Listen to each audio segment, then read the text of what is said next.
Today on Locked On Canadians, it is the Friday mailbag. Everybody's mind is on trades. It's on the draft. We've got speculation. We've got off-season to-do lists. We've got all kinds of mailbag questions on today's episode. In just one moment. You are Locked On Canadiens, your daily podcast on the Montreal Canadiens. Part of the Locked On Podcast Network, your team every day.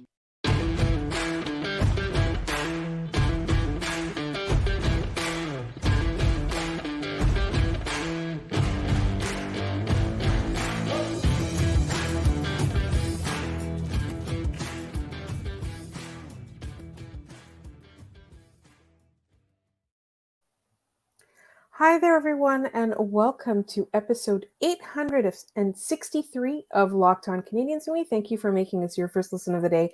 Every day, we're free and available wherever you get your podcasts, as well as on YouTube. And today's episode is brought to you by Gametime. Download the Gametime app, create an account, and use code LOCKEDONNHL for $20 off your first purchase. My name is Laura Saba, also known as The Active Stick. And today I'm not joined by the wonderful Scott Matlove, Habs Eyes on the Prize. Scott has the night off, so it is just me. And if you're watching on YouTube, my polka dot t-shirt today. And we will be doing the Friday mailbag. I'm just going to right off the bat tell everybody we got so many amazing questions that we are not going to get to all of them today. But as always, as we promised, we will get to them in subsequent episodes. So we'll make sure that all of your questions that you've asked are covered. And there were a lot today. There were truly so many questions, and there were some really great ones. And there's a couple that are still left over from the last week mailbag. And I just want to thank everybody because it really, truly makes me feel so great to get so many interesting questions. Like people, it is the off season. There's not a whole lot going on as we wait for the draft to happen, other than, the big Caufield signing. It just feels like a little bit anticlimactic now that that's done. But there's still a lot of stuff to talk about as the Canadiens get ready for the draft. And I just want to point out that my co-host is actually going to be at the NHL Combine, the NHL Entry Draft Combine, I guess, in Buffalo. And Scott will have all kinds of news and tidbits for us from that on the Monday episode. So really, really excited about that. There's a couple questions about that too, but we might wait until he gets back to ask those questions, just to make sure that all our bases are covered. I think the first question that I want to start with is from Shane G, and it is an email question. So thanks, Shane. Hi, Scott and Laura. Here's my mailbag question. I want to be reminded of what the Habs believed Slafkovsky could become at the time of the draft last year. What do you believe Slav can be? So Scott and I were both at the draft. Like Scott was literally covering it, and I was just kind of trying to absorb as much as I could from the draft, and anything that I could talk to journalists about, any scouts about, public scouts, private scouts. Some of the front offices were there and were so gracious and kind to talk to me. Obviously, all off the record, but there were a number of people. And again, this is not the Canadiens front office. I have to be clear. I did not talk to them in any way. Did run into Kent Hughes, never asked him. But I think that there's the ceiling for this player at the time was extremely, extremely high. And I think he's still got a high ceiling. I haven't given up on the ceiling just yet. But the word that was being thrown around that weekend, and Scott can vouch for this, in fact, a lot of people that were around that weekend can vouch for this, was Jagr. So I don't know if that's what the Canadiens saw in him, because as we know, there's always everybody's always looking for the next Bobby Orr. That's not going to happen. Everybody's always looking for the next Gretzky. That's not going to happen. Everybody's looking for the next Mario Lemieux.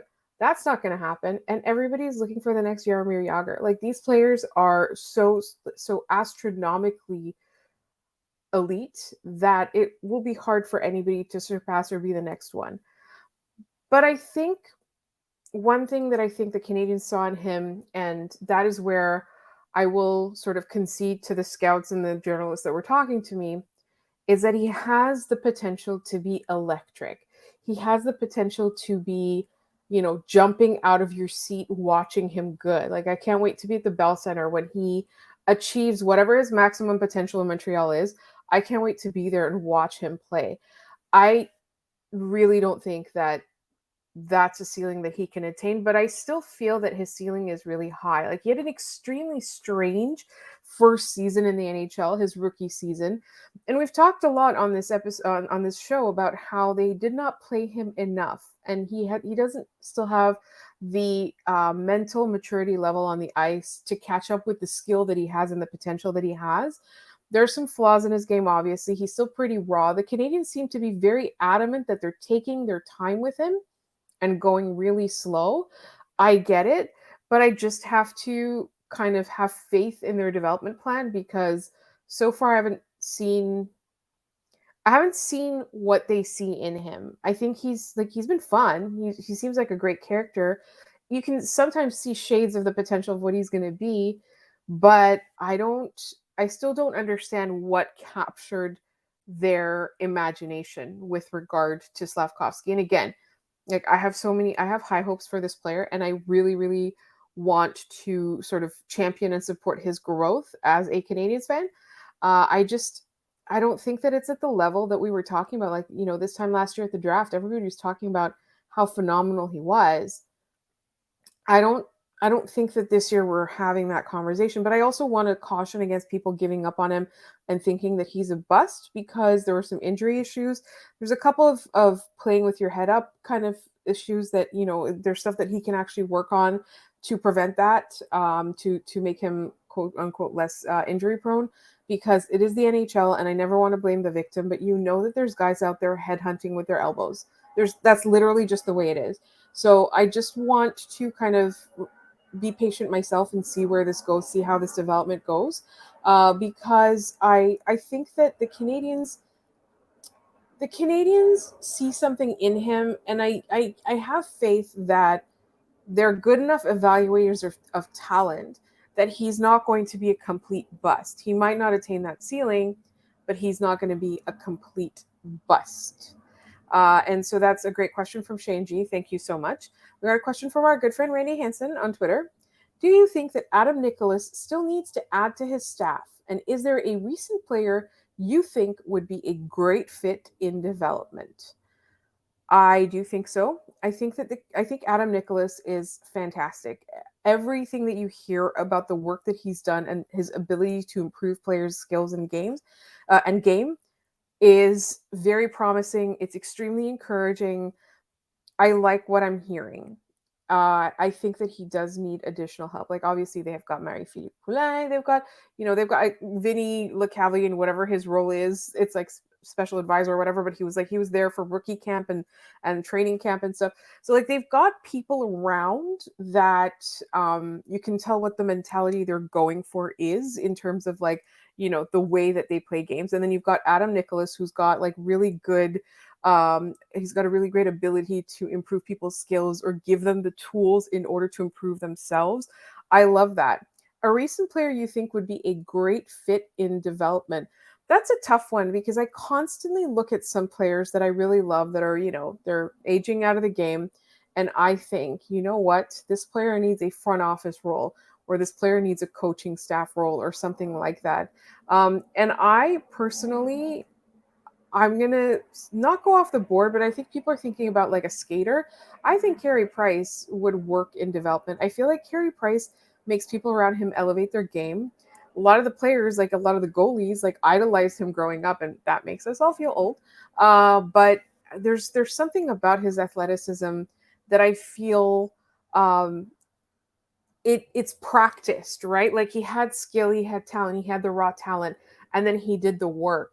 And to me, I feel like that work that he did, like I think that's a good way to mentor. That's a good thing to do, like to mentor other up and coming goalies. And as we talked about, there's a big question mark in goal. We're going to talk about Carter Hart until he gets traded to wherever he's going to get traded to. So that'll come up again. But like I'm thinking of the future of the Canadiens goaltending. And I don't know if I'm just biased because I really like the way that Carey Price plays. I think it's beautiful to watch. Maybe that's why I want him around this team. But in the meantime, we are done with our first two mailbag questions, but we still have so many more. Like I said, there are so many more questions, and they're all coming up in just one moment. But first, today's episode is brought to you by Birddogs. What are Birddogs? They're only the most comfortable and stylish men's shorts ever. Like, I can vouch, well, I can't personally vouch, but I gave some to my brother-in-law and he absolutely loves them. They're stretch khaki shorts that are designed to fit slimmer through the thigh and the leg, and they give you a sculpted look. Like, you literally look great just taking out the trash or, going out or whatever. They do the exact same thing as Lululemon's, but they fit way better. And honestly, everyone I know that's had them, all of the guys on the Lockdown Podcast Network love them because they're comfortable. They're not restricting. They're anti-sweat wicking fabric. You stay cool. And they look good. I think that's the biggest one, that they look good. And here's the thing. I gave my brother-in-law the shorts, but I kept the tumbler because if right now you go to birddogs.com/LockedOnNHL and you enter the promo code LockedOnNHL, you're going to get a free Yeti-style tumbler with your order. That's birddogs.com/LockedOnNHL for a free Yeti-style tumbler. And you're not going to want to take your Bird Dogs off. We absolutely promise you. But again, you want that tumbler. I have it. I take it to work every day. I take my coffee in it. It is an amazing tumbler, and you want that. So check out birddogs.com and do not forget to enter our promo code LockedOnNHL. All right, we have tons more mailbag questions. I'm the solo one is kind of hard because I'm by myself and I'm trying to read the questions. It kind of looks like I'm ignoring all of you from my phone if you're watching on YouTube. Our good friend, Goalie Droid. Why did I say Jolie Droid? Goalie Droid. How does Daniel Brière potentially being a good GM affect the Habs? In other words, all GMs end up fired eventually, and Brière is a francophone and former Hab. So what would you think of him potentially becoming a Habs GM? I think the next year and a half is going to be extremely interesting for the Flyers because they've been treading water. They've been bad. They haven't been good. They've been bad, but bad with no promise. You're not seeing a full prospect cupboard. You're not seeing promise. You're seeing the contrary. You're seeing them trade away players that are great. That's, they're sellers. That's fine. You're sellers if you're not a good team. You want your draft picks. You want to trade away some of your players. But it feels like this team should have been much better than they have been over the last couple of years. And I think that's key. So right now, and, Philadelphia is a tough market. We all know that. They're an extremely tough market. So if he can pull off some more good moves, if he can turn this team around, whether it's going full rebuild or a quick retooling for dramatic improvement over the next couple of seasons, if he can do this and get that Philly market on board, I want him. I want him as soon as Kent Hughes is fired or resigns, which hopefully will be a while from now, because I think that I have a lot of excitement about the Hughes and Gordon era because they're so bold. They're interesting. They're doing fun things. They're embracing a rebuild. They're not trying to sell us on something called a retool or whatever. They're making those bold moves. They're going off the board sometimes. They still value skill. They're working on development. There's a lot there. But I want to see a couple more things that Danielle, not a couple more things, a couple more years, a year and a half to 2 years. I want to see where the Philadelphia Flyers are at the end of not next season, but the season following. So 2 years from now, when we're sitting here at the end of the season, almost done, Stanley Cup, whatever, we're headed towards the draft. Where's Philadelphia there? How hopeful does that team look? And if it looks good, then I'm down. Then I'm down for Daniel Brière. Just, and it's important to get the Philadelphia market to buy in, though, because that is a very, very tough market. We think, Montreal and Toronto are tough markets, but Philadelphia sports fans, you do not mess with those people. All right, we've got a fun question from our friend at Locked On Sharks, JD Young. Hi, JD. What do you think is the first thing Cole Caufield bought after signing his extension? Pixie sticks. Some sort of candy. He's a child. He's like an 8-year-old. Imagine you gave an 8-year-old, I don't know, $7 million it was, for 8 years. I think he's this $52 million man now. I did the math. I wrote it down and then I lost the piece of paper. I was like, how much money is Cole Caufield making over the next 8 years? Either way, He's buying pixie sticks with them. He bought something extremely frivolous. He bought something silly. I don't know what it was. Maybe like a Nerf gun. I don't know. But that's my opinion of what he did. Follow up. What would be the first thing you buy after signing a contract like that? Oh, I know exactly what it would be. It would be a dwelling. It would be some sort of a home, but it would be a nice home, but not a large home. I don't want any of those giant mansions, the like, I don't know, multi-million, whatever. Just a nice home in a nice neighborhood where, I don't have to do a lot of renovating. It's already everything looks the way I want it to. And then I would go on an epic 1 year travel. I mean, I know I would have to play hockey during the regular season if I'm Caufield. But like, let's say somebody gave me that kind of money, I would do an epic like around the world. I want. There's so many countries in the world I want to see, and I would love to have the money to do all of that. Like, not even just like just chilling, like not even just like Bora Bora, just everything, everything. I would train for years and then climb Mount Everest. Like that's what I would do if I had that kind of money. And that was a really really fun question, JD. Thank you. So we've got another question from Mike Habs. We should have him on again soon. It's been a really, really long time. He's in Florida, so he's been, following along with the Stanley Cup run. If the Habs were to trade up from 31 to 32 to the mid-teens to pick a player, who should that player be?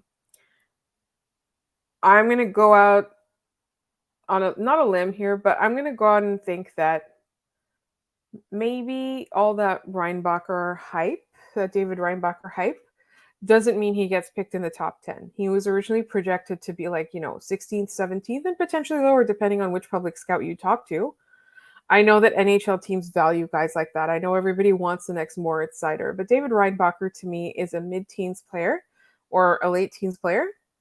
And that's who I would want. I like, it's not that I don't want him, it's that I don't want him that high. I want him later.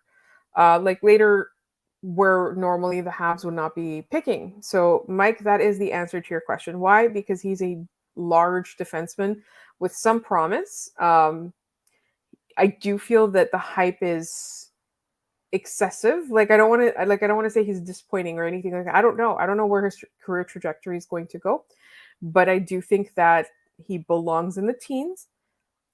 I'm in my scenario, he's available in the teens, and that is where he is being picked. And that is the Canadiens doing this in Habs Lass's scenario. We've got time for one. Well, it's a two-part question, and this is from Julie Pete on Twitter. Mailbag question 1, hockey related. What are you most looking forward to this off season? I'm most looking forward to the weird cap math that everybody has to do now that we know that the cap is not going up this season, but it is going up quite a bit next season. I'm really interested to see the Tetris, the salary cap Tetris / gymnastics everyone does, trying to put themselves in a good position for next year, because there's so many teams that are right up against the cap. And again, it's because the cap was expected to rise and then the pandemic happened. It didn't go up. It remained stagnant, all that escrow stuff, blah, blah, blah. So there are a lot of contracts that people need to get off the books. There's a lot of room that they want to play with. And I'm just interested to see like what people do. Do they just like sit and just wait for the cap to rise? Is that what they do? Or do they do weird gymnastics? Like I'm very fascinated with like how the draft, like the trades that happen on draft weekend, or the 2 days that are the draft is no longer a weekend, the trades that happen during the draft and what happens leading up to free agency and on those first couple of days of free agency. Julie's next question is, it's not hockey related. What is the best Middle Eastern restaurant in Montreal? I've got a lot. If you want Armenian cuisine, it would be Manta. It's spelled Manti, and that's in Laval. If you just want like, shawarma, like after a night out, the best place for that is Shawarma's. It's basically just shawarma with a Z at the end. If you're looking for Lebanese food that reminds me of my mom's cooking, that is, believe it or not, it's this place called District 961, which doesn't look at all like, like a grandma's cooking or a mom's cooking kind of like, hole in the wall kind of restaurant. It is literally a place that turns into a nightclub at night. but the food there is like, it feels authentic to me as a Lebanese person. There's a couple of other places. Mizmiz is like really, really, really well regarded. There's a place called Kazamaza that's really, really well regarded. Those are my favorites. There's a place called Lilac that I never go to because people are smoking shisha there and it's like unpleasant to be in there. I think the one in Laval is not like that actually. There's two. There's one in Laval, there's one in Ville Saint Laurent. And they also have really decent food. So those are my favorites for Middle Eastern cuisine. Oh my god, and Le Petit Alep, and that one, phenomenal. It's a bit of mix of everything. Like it's a quote unquote Syrian cuisine, but there's a bunch of Armenian stuff there as well. So honestly, definitely those places are my top. I don't know if I could pick one favorite, so I gave you a bunch of categories, right? Definitely try all of these and then report back because they're all so good. And we've got a bunch more questions that are coming up, but those are going to be in the next segment. I'm tripping all over my words because I'm all by myself. I miss my co-host. All right, bunch of questions coming up next. But first, this episode is brought to you by Gametime. How often do you find out an artist you love is going to be in town and you find out too late, or what you think is too late, and you worry that you've missed the boat on buying tickets, you scramble, or you're sad? It keeps happening to you, but here's the thing. Getting tickets should not be that stressful, and there is hope to get last-minute tickets. Let's say you find out the day before, the day of. You can find tickets on Gametime because Gametime has flash deals, easy to use, and it is the place for last-minute ticket deals. Forget planning months in advance because Gametime has deals on tickets right up to the day of the event. Like I'm telling you, you find out somebody's going to be in town and you're like, oh my God, it's probably sold out. I can't find tickets. I will never find tickets. You'll find them on Gametime. You can get exclusive flash deals on tickets for football, basketball, baseball, concerts, comedy, theater, and more. And the Gametime guarantee means you'll always get the best price. If you find tickets in the same section and row for less, Gametime will credit you 100% of the difference. Snag the tickets without the stress with Gametime. Download the Gametime app, create an account, and use code LOCKEDONNHL for $20 off your first purchase. Terms apply. Again, create an account and redeem code LOCKEDONNHL for $20 off. Download Gametime today. Last minute tickets, lowest price, guaranteed. All right, let's get back to your mailbag questions. And again, everyone, thank you so much. You've got some really, really, really, really great questions. I've got one from Ryan Lee in Montreal. Now that the Caufield contract is out of the way, let's answer the most important question that's been on my mind. Cole is the Habs version of Danny Rojas, right? So for those of you who do not watch Ted Lasso, the Danny Rojas is a character who is an absolute delight. He is one of the younger people, like one of the younger players on the team. So Ted Lasso is obviously a show about a football team in the English Premier League. And he's very energetic. He's very delightful. He has like a little bit of innocence sometimes. Like it's really fun to watch. And his catchphrase or tagline, I don't know what I would call it. Like I think I would call it a catchphrase, like a tagline. I don't know. I don't even know. And it's football is life. Like essentially, he's really talented. He's full of joy, and he loves being a football player. He's absolutely adorable. He's one of my favorite characters. And the more the show goes on, the better, the more we get to know him, the more storylines he gets, the more of his personality is written, the character's written well, the more I love it. So yes, Cole Caufield is absolutely Ryan. You were right. Absolutely the Danny Rojas of the Montreal Canadiens. And then we've got a question from Boondoggle regarding Owen Beck. Next year, there are only two options for Beck, CHL or NHL. So what do the Habs do? Is he physically ready for the NHL? I don't think there's anything left for him to learn in the CHL. Or is there an option to loan Beck to European Men's League for a year? Once Beck is 20, the Habs are no longer forced to send him to the CHL if he's not NHL ready. So it's a very awkward time because I feel like I would have wanted him in the AHL, but as you know, they can't do that to him. And so I feel like you're right in that he feels physically ready for the NHL. It feels like he's ready to get there. I also think that there's a spot for him to lose out of training camp. I don't think that the Canadiens have that much of a logjam because I do think that they're going to unload some players. I think there'll be a spot for him on the third or fourth line as a center on this team, and he can win it in training camp. Again, that depends on who they draft, who they trade for, what they do with Kirby Dach. That's an important one. So, as in what they do, as in not trade him or whatever, but do they play him at center or at wing, up front with Nick Suzuki and Cole Caufield? So, like, there's a lot of things. So, I feel like though he wouldn't benefit from going back to the CHL. Like the Canadiens are in a really tough position, and I really hope this isn't one of those things where do you remember the Guillaume Latendresse issue? Um, and he was not eligible for the AHL. He was NHL or Q ready, I think. And the Canadiens like there was just so much expectation attached to him that it never panned out. So that's like I definitely do not want that for Owen Beck. I think he'll be fine. I think he'll be fine. I think they're going to get him. I think they're going to put him in the NHL. Like, I still feel like there's a little bit of a maturity level there that's missing. I really do. Like, I think very, very highly of him.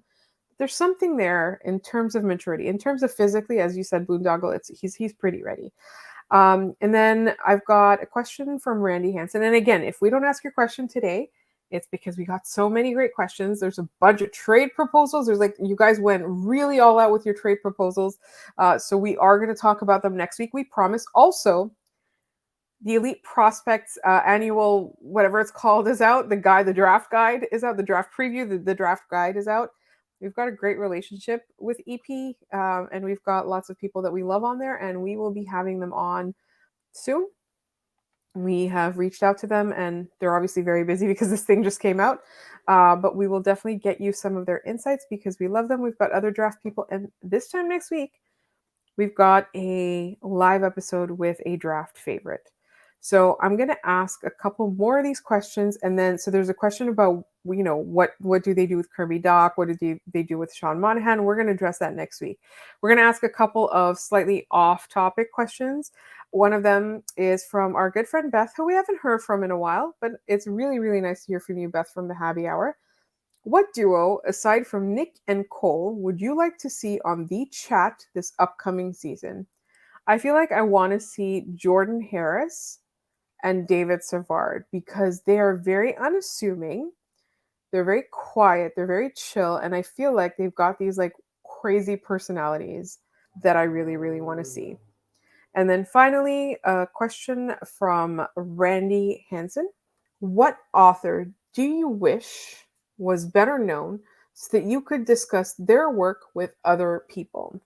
So the author is Imran Mahmoud, and it's kind of unlike anything that I've ever read. I think he's a fantastic novelist, and that is the author that I wish was better known here, at least. I don't know if he's probably better known in the UK. That's the author I wish was better known so that I could talk about his work more with people. And that's all for today's mailbag. And I promise you, there's more questions. There's more questions coming up. And we will cover them in next week's episode. There's so many that we might need 2 episodes next week to cover all the mailbag questions. But we also have stuff from the NHL Combine because that is where Scott is this weekend, and he will give us all of the scoop on the Monday episode and potentially more depending on how many sound bites and stuff he gets. So stay tuned for that. Make sure you're subscribed to this podcast wherever you get your podcasts, as well as on YouTube. You can also find us on Twitter at LO_Canadiens. You can leave mailbag questions in the Twitter DMs. You can reply to us on Twitter with questions. You can leave them in the YouTube comments. Just put mailbag question at the beginning, just so that we know that you want us to bring it up on the show. Or you can email us at lockedoncanadiens@gmail.com. We've had some really, really great ones, and we will be discussing all of them next week. So make sure you are tuned in then. Thank you so much for listening. and we will talk to you tomorrow.